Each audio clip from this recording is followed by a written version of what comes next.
Pourquoi ton don de cuisine n'avance pas? Pourquoi dans la vie même tu ne te donnes pas de grandes choses? Pourquoi année après année tu tournes en rond? Pourquoi Dieu ne te confie pas de grandes choses? Dieu ne te confie pas, ce n'est pas les gens. C'est ton système de pensée qui est le problème. Il faut le corriger pour que Dieu bénisse ta vie. Les chrétiens qui sont infidèles dans les petites choses, sans s'en rendre compte, ils ont une mauvaise image de Dieu. La manière dont tu vois Dieu n'est pas la bonne.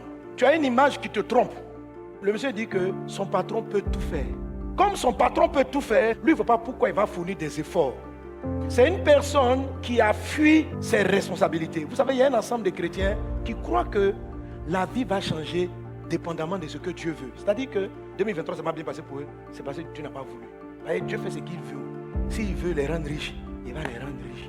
Donc, quand on va faire les bénédictions, Dieu, cette année-là, vraiment, c'est un de tes derniers avertissements que je te donne. Parce que franchement, de toute façon, ma vie est en train d'évoluer. C'est comme ça que ce monsieur l'a raisonné. Lui, Dieu, le maître, peut tout. Donc, lui, il va rester là.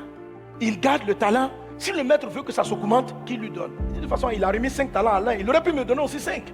Les gens qui ne se développent pas, que Dieu appelle infidèles, qui, pendant que tout devient cher, ta vie n'avance pas. Tu es en train de tourner en rond. Tu tournes en rond peut-être à cause de l'image que tu as de Dieu. C'est une image qui t'amène à fuir tes responsabilités. Écoutez, Dieu m'a donné un don de guérison et de miracle. Voici comment ceux qui n'utilisent pas leur don vont dire. Si Dieu veut guérir un malade, il les guérit. S'il ne veut pas, il ne veut pas. Ils oublient que Dieu a dit, tu imposeras les mots malades et les malades seront guéris. C'est-à-dire que si tu ne prends pas sur toi de te lever pour aller prier pour les malades, Dieu ne va pas les guérir. Ces gens-là, ils se disent que Dieu n'a même pas besoin que j'impose les mains. Que tout ce qu'il veut faire, il le fait. Donc quand les gens meurent, ils tiennent Dieu pour responsable. Quand les gens échouent, ils tiennent Dieu pour responsable. Dieu est responsable de tout. Mes amis, c'est une fausse image du diable. Ce n'est pas Dieu. Écoute, tu échoues à cause de tes choix. C'est-à-dire que c'est tenir Dieu responsable de nos échecs. C'est une manière de dire, si j'échoue, c'est parce que Dieu ne m'a pas mis dans les conditions. C'est pourquoi Dieu dit, tu es méchant. Tu es méchant. Vous tous qui pensez comme ça, c'est une pensée mensongère. Aujourd'hui, on est content de voir peut-être tous les miracles ou tout le travail qui arrive. C'est pourquoi Dieu l'appelle paresseux. Il faut bouger. On est très responsable des choses. Écoutez, Dieu veut le bien des hommes. Je faisais cette prière que j'ai faite pendant des années. Je dis, Seigneur, aie compassion des malades. Aie compassion.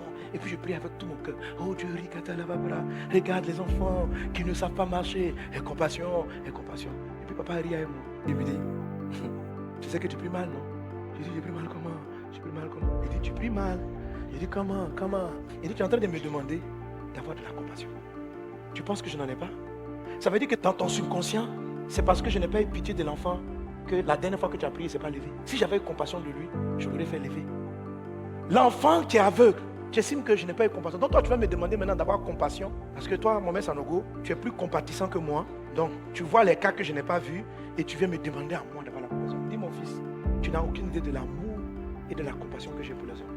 Ce n'est pas à toi de me demander d'avoir la compassion. Voilà quelle est ta prière. Seigneur, donne-moi ta compassion. Écoutez, je ne sais pas pourquoi Dieu l'a fait, mais la volonté de Dieu ne se manifeste pas sur la terre, à moins que des hommes ne soient le bras. C'est-à-dire que Dieu a des projets qui ne se réalisent pas. Oui, c'est difficile pour nous de l'admettre, mais c'est comme ça. Il finit par faire, c'est-à-dire que s'il n'a pas trouvé toi, il va chercher quelqu'un d'autre. Il va chercher quelqu'un d'autre. Il va chercher quelqu'un d'autre. La prière du Notre Père, il dit, Notre Père qui est aux cieux, que ton nom soit sanctifié, que ton règne vienne. Que ta volonté soit faite sur la terre comme elle est faite au ciel. Pourquoi Dieu a besoin que toi tu lui demandes que sa volonté s'accomplisse sur la terre comme elle est au ciel? Ça veut dire qu'au ciel, toute sa volonté est faite, mais pas sur la terre. Et que Dieu a besoin, il faut qu'il y ait des hommes. C'est difficile pour nous de le comprendre. Et c'est ce que ce serviteur-là ne saisissait pas. Pour lui, son patron est tellement puissant qu'il peut tout faire. Donc comme il peut tout faire, lui ne voit pas l'utilité de ce qu'il a à faire. Alors, les serviteurs infidèles sont des gens qui trouvent inutiles leurs actions. Ils ne voient pas la valeur ajoutée de leur intervention. Et donc, ils ne se déploient pas. Tu dois te lever pour que Dieu sauve des vies, pour que Dieu guérisse les malades. Tu dois te lever puis aller prier pour eux. Dieu m'a donné le don de guérison très vite. J'ai prié, demande le don de guérison. C'est un talent. Ce talent-là, c'est augmenté avec le temps. Avant, quand je priais, c'était que des mots de tête qui partaient. Maintenant, c'est des sourds qui entendent, des aveugles qui voient. Dieu m'a donné un talent qui guérissait mal de tête. Maintenant, c'est un talent qui fait marcher les paralytiques, fait voir les aveugles. Bientôt, ça va s'augmenter. Amen. Je dois l'augmenter. Il faut que d'ici quelques temps, je ressuscite les morts. Amen. Donc, pour ressusciter les morts, je dois aller prier pour des morts. Oui, je m'entraîne. Jusqu'à présent, j'ai beaucoup échoué. Mais je n'en fais pas un bruit. Ça, on dit que quelqu'un est mort. Quand je pense que c'est une mort illégitime, je cherche le corps. Il y a des gens, tu pries toi-même, tu sais que c'est leur temps qui est arrivé. Même s'ils sont jeunes. Jésus est mort à 33 ans. Si tu partais prier pour sa résurrection, ça ne va pas marcher. Il allait ressusciter en son temps.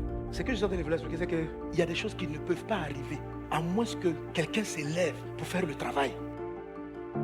Celui qui est fidèle dans les petites choses, c'est quelqu'un qui sait que les choses ne vont pas se faire seul par la haute puissante volonté de Dieu. Il faut que quelqu'un dise, je suis là, me voici, sers-toi de moi, et qui se met au travail. Alléluia. Les gens ne vont pas entendre la parole du Seigneur, à moins que des gens se lèvent et aillent de village en village pour prêcher. Les anges ne vont pas apparaître. Mais Dieu va nous tenir responsables. Si le don de prêcher l'évangile, nous ne l'utilisons pas pour aller vers les personnes. Si nous sommes fidèles, Dieu va nous donner encore plus de grâce, plus d'onction, plus d'argent, plus de ressources. Parce que nous sommes fidèles dans les petites choses. Est-ce qu'on est ensemble? Il faut te lever. 9e discipline, faire disparaître les mauvaises pensées qui rendent les gens infidèles. Les personnes qui ne développent pas leurs dons, c'est parce que c'est dire que Dieu n'a pas besoin de leur intervention. C'est vrai, Dieu n'a pas besoin. Mais Dieu a choisi de passer par les hommes. Et il va honorer son choix. Et il a choisi de passer par toi pour faire développer les choses. Tu dois te lever, aller au travail. Dieu veut pourvoir, mais tu dois développer ton talent. Alléluia. Donc j'ai commencé, je suis allé prier pour les malades, prier pour les malades, prier pour les malades, prier pour que ça s'améliore. Et je sais que plus mon don va s'améliorer, plus il y aura des guérisons. Et les enfants que je vois qui ne sont pas guéris, je ne vais pas dire que c'est Dieu qui n'a pas voulu les guérir. Moi, je ne parle pas comme ça. Il y en a qui disent non, Dieu a guéri ceux qu'il voulait. Il n'a pas guéri ceux qu'il voulait. L'enfant qui ne s'est pas levé là, Dieu aussi voulait le guérir. Mon don n'a pas encore atteint le niveau de talent qui peut résoudre son problème. Donc, je ne vais pas me culpabiliser, mais je vais travailler à croître. Alléluia. Si tu es dans un département, fais en sorte qu'il se développe. Si tu travailles dans une entreprise, fais en sorte qu'elle se développe.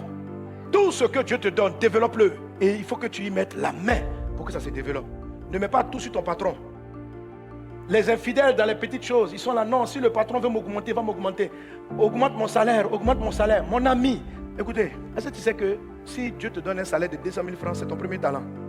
Si tu ne l'augmentes pas et que tu prends pour prétexte, non, c'est parce que mon boss ne m'a pas augmenté, Dieu va te chicoter. C'est de l'infidélité dans les petites choses. Tes 200 000 francs par mois, c'est une opportunité de Dieu de faire mieux et de créer d'autres ressources. Arrête d'être un consommateur qui ne développe rien. Toi, tu vis avec un talent. Il faut que ça change. Et on vient te demander pourquoi ton talent ne s'est pas développé. Comment ça se fait que jusqu'à présent, tu te retrouves avec des ressources de 200 000 francs par mois? Non, c'est parce que celui qui me paye n'a pas augmenté mon salaire. Vous savez, très souvent, les gens, ils aiment être des fonctionnaires par paresse. Et un fonctionnaire, tu as un travail, tu as un salaire mensuel, et puis on te paye. J'arrive sur toi tout de suite. Non, il faut que tu sois délivré. Je vous dis la vérité. Parce que la vie va te surprendre. Tu n'auras pas de grandes choses. Tu n'auras pas de grandes choses. Quelqu'un qui vit d'un salaire, on te paie par mois. Je vais te montrer que ça ne plaît pas à Dieu. Je n'ai pas dit de ne pas être fonctionnaire. Mais je te dis que fonctionnaire, c'est ce qu'on appelle tes 5 talents de démarrage. Tu dois développer. Et pour développer ton salaire, ne viens pas dire au maître, non, c'est parce que tu n'as pas choisi de m'augmenter. Que toi, tu augmentes qui il veut. D'ailleurs, même où tu es là, tu as augmenté le salaire de mon collègue. Et puis moi, tu m'as laissé où je suis. Ce français-là, Dieu ne l'aime pas. C'est ce que ce monsieur est en train de dire à son maître. Il dit, tu m'as donné un talent. Les autres, tu leur as donné 5 talents. Tu fais ce que tu veux. Je suis parti garder ton talent. Je l'ai conservé. Ça fait 5 ans. Tu es au même niveau de revenu. Le ciel, les anges te regardent. On dirait augmente. Tu dis, mais ce n'est pas de ma faute. Arrêtez de tenir les gens responsables de votre misère. C'est parce que mon parent ne m'a pas aidé, c'est parce que mon frère... Il faut arrêter ça. Il faut arrêter. 2023, que ce manque de responsabilité-là soit enterré. Et que tu prennes les choses en main au nom de Jésus. Il faut te discipliner à ne jamais tenir les autres responsables. Assume. Et puis fais avancer le travail. Donc corrige l'image que tu as de Dieu. Si tu crois que jusqu'à présent, Dieu a bloqué ta vie, que les démons ont bloqué ta vie, que ce sont les sorciers qui t'empêchent d'aller de l'avant, change cette image-là. Ce n'est pas vrai. Quand tu vas finir de tuer tous les sorciers, tu risques de rester à la même place. Il faut détruire les pouvoirs des sorciers. Mais tenir les sorciers responsables de votre pauvreté, c'est de la paresse. Pourquoi? C'est les sorciers, c'est dans le village, Tout ça, c'est une fuite de responsabilité. Maître, tu fais ce que tu veux. Dieu, si tu m'avais délivré des sorciers, je serais là. Il y a trop de... Arrête ça. Mets-toi au travail. Les sorciers existent, il faut les taillader au nom de Jésus. Mais il faut travailler. Amen.